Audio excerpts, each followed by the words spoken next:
मारवाड़ी एक ऐसी कम्युनिटी जो इस देश के 40 से 45% बिजनेसेस चलाती है। ओरिजिनली ये आते हैं राजस्थान के एक बड़े एरिया मारवाड़ से, इसीलिए इन्हें मारवाड़ी कहते हैं। शुरू से ही इन लोगों की पैसे और बिजनेस पर पकड़ बहुत मजबूत है। पर हैरानी की बात यह है कि ये कोई बहुत ज्यादा अच्छे एजुकेशनल बैकग्राउंड से नहीं आते। ये सोशली भी थोड़े कंजर्वेटिव होते हैं और तो और इंडस्ट्री में भी ये बहुत लेट आए थे। इंडस्ट्री में देखा जाए तो सबसे पहले बंगाली लोग आए थे। वो एजुकेशन वाइज भी मारवाड़ियों से बहुत आगे थे और सोशली भी मॉडर्न थे। बट आज अगर इंडस्ट्रियल सेक्टर में देखा जाए तो बंगाली दूर दूर तक नजर नहीं आते, वहीं मारवाड़ी बहुत बड़ा रोल प्ले करते हैं इस सेक्टर में। अब एक मारवाड़ी की पहचान क्या है, इसे समझते हैं। पहली चीज, ये लोग सिंपल कपड़े पहनते हैं, फैंसी कपड़ों से दूर ही रहते हैं। फिर सोना बहुत होता है इनके पास, गले में गोल्ड चेन्स होती है, हाथ में उंगलियों से ज्यादा अंगूठियां पहनते हैं और बड़ा ही मीठा बोलते हैं। आप जाओ कभी राजस्थान, देखोगे तो पता चलेगा हुकुम हुकुम करके बात करते हैं, सामने वाले को इज्जत देते हैं, ऐसा लगेगा जैसे आप कहीं के राजा हो। ये खासियत है मारवाड़ियों की। इसके अलावा ये लाइफस्टाइल पर ज्यादा खर्चा नहीं करते। ऐसा नहीं है महंगी घड़ी ले ली, बड़ी गाड़ी ले ली, नहीं, सिंपल रहते हैं। आप इनका रहन सहन देख के बता ही नहीं सकते कि अमीर है या गरीब। इसके अलावा ये लोग फालतू ट्रेवल भी नहीं करते। घर में बच्चे को बुखार है, डॉक्टर के पास ले जाना है, ले जाएंगे। फिर बच्चे को कहेंगे तू यहाँ डॉक्टर भाई जी के पास बैठ, तब तक मैं राशन ले आता हूँ। गए थे बच्चे का इलाज कराने, साथ में राशन भी ले आए। ये है मारवाड़ी दिमाग, जो टाइम और पैसा दोनों बचा लेता है। अब आते हैं बिजनेस पर। इनका बिजनेस करने का तरीका बहुत पुराना और असरदार है। Mainly Marwari joint family businesses चलाते हैं, जहां अगर मानो पिताजी की मिठाई की दुकान है तो उसमें बड़ा बेटा काउंटर पे मिठाई पैक करेगा, उससे छोटे वाला मिठाई बनाएगा, सबसे छोटे वाला टेबल साफ करेगा और खुद पिताजी गल्ले पर बैठेंगे। यानी सारे फैमिली के लोग मिलकर बिजनेस चलाते हैं। इससे होता क्या है, एक तो लेबर कॉस्ट जीरो हो जाती है, दूसरा ज्यादा टाइम तक काम हो सकता है क्योंकि सब घर के आदमी है, और तीसरा क्वालिटी मेंटेन रहती है क्योंकि सभी के सभी एज ए ओनर काम कर रहे हैं। तो ज्यादातर मारवाड़ियों का यही तरीका होता है बिजनेस शुरू करने का। इसके अलावा इंडिया में जो भी बड़े बिजनेसेस हैं like D mart, Haldiram's, Lenskart, Myntra, OYO, Zomato, Flipkart, सब के सब मारवाड़ियों के हैं। तो कुछ तो सीक्रेट्स होंगे इन लोगों के पास जो ये लोग पिछले कई सालों से पैसे बनाने में टॉप की कम्युनिटीज में आते हैं, और आज की इस वीडियो में हम उन्हीं सीक्रेट्स को जानेंगे। तो चलो फिर। फर्स्ट है अपॉर्चुनिटी सीकर। 2005 में फोर्ब्स मैगजीन ने टॉप 3 रिचेस्ट लोगों को रैंक किया था। उस वक्त नंबर 1 पर थे माइक्रोसॉफ्ट के फाउंडर बिल गेट्स, नंबर 2 पर थे इन्वेस्टर वॉरेन बफेट और नंबर 3 पर थे स्टील इंडस्ट्री के रूलर लक्ष्मी मित्तल, जो एक मारवाड़ी बिजनेसमैन थे। जहां बिल गेट्स अपना पैसा कंप्यूटर टेक्नोलॉजी में लगा रहे थे, उसी टाइम लक्ष्मी जी अपना पैसा स्टील इंडस्ट्री में लगा रहे थे। उन्होंने जब स्टील में अपना कैपिटल इन्वेस्ट किया था तो उस वक्त इंडस्ट्री बहुत बुरा परफॉर्म कर रही थी, क्योंकि स्टील में रॉ मटेरियल की प्राइस भी मार्केट डिसाइड करती है और फिनिश्ड प्रोडक्ट की प्राइस भी आप तय नहीं कर सकते। ऐसे में इस बिजनेस में घुसना ही बड़ा रिस्क का काम था, प्रॉफिट निकालना तो दूर की बात। पर मित्तल साहब ने तय कर लिया था। 1976 में उन्होंने स्टील मिल सेटअप की और सारी प्रॉब्लम्स के बावजूद उन्होंने one of the largest and profitable steel business build किया। अब सवाल ये उठता है कि कैसे? जवाब है अपॉर्चुनिटी को देख के। जहां 1980 में बाकी लोग डोमेस्टिक मार्केट में स्टील का बिजनेस कर रहे थे, लक्ष्मी मित्तल ने इंटरनेशनल मार्केट में बिजनेस करने का सोचा, और उस वक्त इंटरनेशनल मार्केट में कोई बड़ा प्लेयर था ही नहीं, इसीलिए ये बहुत जल्दी अपना स्टील का बिजनेस ग्रो कर पाए थे। तो मारवाड़ी लोगों में ये खासियत होती है कि वो अपॉर्चुनिटी को कभी हाथ से जाने नहीं देते, वो हर चीज में बिजनेस ढूंढ सकते हैं। सेकंड है सेल्फ मैनेजमेंट। मारवाड़ी आदमी काम किसी से भी करवाए पर गल्ले पर खुद ही बैठेगा। जो भी हिसाब किताब होगा, एक एक रुपए का वो खुद करेगा। पैसे के मामले में ये किसी पर भरोसा करते ही नहीं है। मारवाड़ी गल्ले से इतना चिपकता है जितना एक बच्चा दूध की बोतल से। इस पर एक छोटा सा इंसिडेंट है, आपको सुना देता हूँ। एक बार एक मारवाड़ी अपनी दुकान में बैठा गल्ले के पीछे पैसे गिन रहा था। ऐसे में एक भिखारी बाहर रास्ते से गुजर रहा था। उसने देखा इस मारवाड़ी को और बोला, साहब कुछ रुपया पैसा मिल जाता तो अच्छा रहता, 2 दिन से कुछ खाया नहीं है। उसने कहा, जाओ यहाँ से, कोई पैसा नहीं है।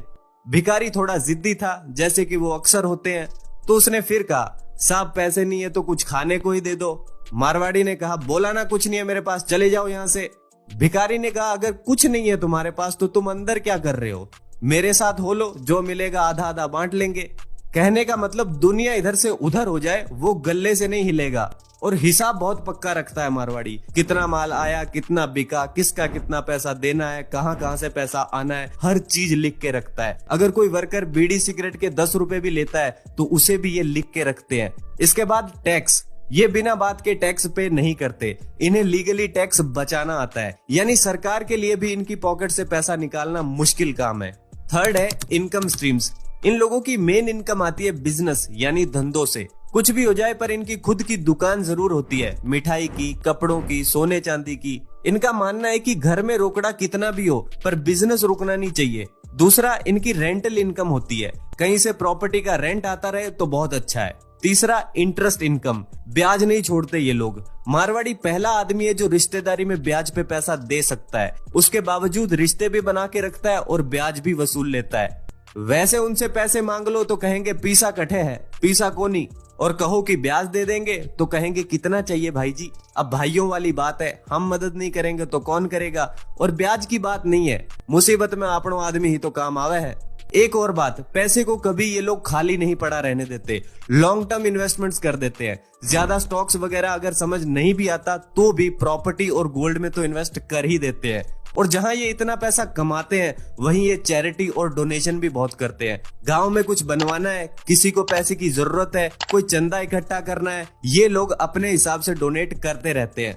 फोर्थ है लॉन्ग टर्म विजन। मारवाड़ी लोग कभी भी शॉर्ट टर्म नहीं सोचते। वो जब कोई बिजनेस करते हैं तो ये सोच के चलते हैं कि आने वाली कई जनरेशन तक धंधो चल तो रहना चाहिए। इसीलिए आप देखोगे मारवाड़ियों के यहाँ काम करने वाले बदलते हैं, काम नहीं बदलता। ये लोग जब बिजनेस स्टार्ट करते हैं तो शुरू में प्रॉफिट अगर ना हो तब भी उन्हें कोई फर्क नहीं पड़ता, क्योंकि इनका फोकस लॉन्ग टर्म स्टेबिलिटी पर होता है। ये लोग फ्यूचर को सिक्योर करने के लिए प्रेजेंट को दांव पर लगा देते हैं। इसीलिए शुरू में कुछ साल बिजनेस में जो प्रॉफिट होता है उसे भी ये वापस री इन्वेस्ट कर देते हैं ताकि बिजनेस एक्सपेंशन हो सके। ये इतना आगे का सोचते हैं कि इनके रिलेशनशिप्स भी लॉन्ग टर्म के हिसाब से होते हैं, फिर चाहे वो कस्टमर हो, सप्लायर हो या एम्प्लॉय।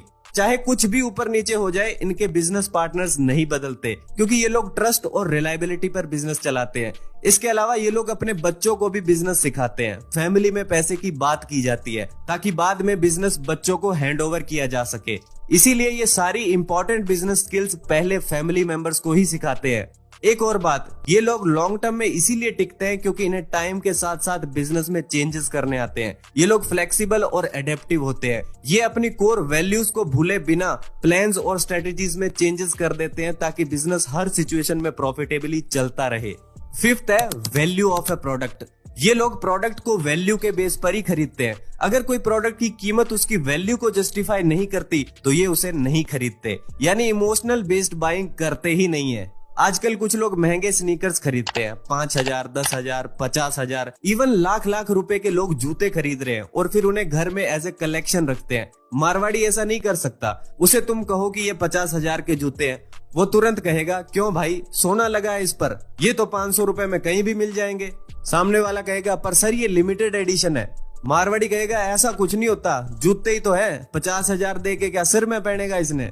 कहने का मतलब जब तक चीज की प्राइस उनको ठीक नहीं लगती, दुनिया का बेस्ट सेल्स पर्सन भी उनको चीज बेच नहीं सकता।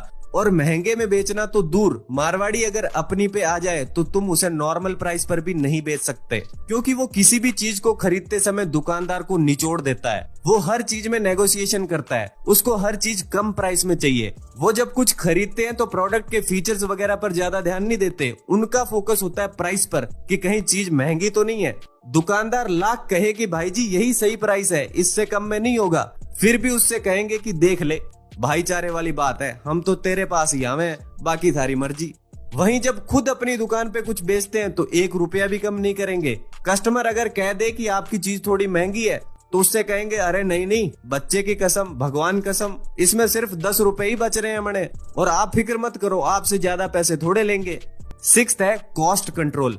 मारवाड़ी आदमी बिना बात के 1 रुपया भी खर्च नहीं करता, ना अपने लिए ना बिजनेस के लिए। शुरू से ही ये लोग एफिशिएंटली काम करते हैं, यानी मिनिमम वेस्टेज में मैक्सिमम आउटपुट निकल सके। ये बजटिंग और फाइनेंशियल प्लानिंग को बहुत सीरियसली लेते हैं। ये बिजनेस में पैसे बचाने के नए नए तरीके ढूंढते रहते हैं। ये लोग स्टाफ बहुत लिमिटेड रखते हैं, बट जितने लोग इनके लिए काम करते हैं सब के सब मोटिवेशन के साथ काम करते हैं, क्योंकि ये एम्प्लॉय को भी फैमिली मेंबर की तरह ट्रीट करते हैं। ये बिजनेस में स्टॉक पर भी लगातार नजर रखते हैं कि कहीं कोई ऐसी चीज तो नहीं पड़ी जो बिक नहीं रही है, या कहीं किसी आइटम की शॉर्टेज तो नहीं है। ऐसा करके ये कैपिटल का भी सही यूज कर लेते हैं। जहां ये इतना कॉस्ट कंट्रोल करते हैं, वहीं साथ ही ये भी इंश्योर करते हैं कि कहीं प्रोडक्ट और सर्विस की क्वालिटी में तो कॉम्प्रोमाइज नहीं हो रहा, और इसीलिए ये लोग मार्केट में लंबा टिकते हैं। तो दोस्तों आज की इस वीडियो में बस इतना ही। वीडियो पसंद आई हो तो लाइक कर दीजिए, शेयर कर दीजिए अपने दोस्तों के साथ। मैं मिलता हूं आपसे नेक्स्ट वीडियो में। धन्यवाद फॉर वॉचिंग।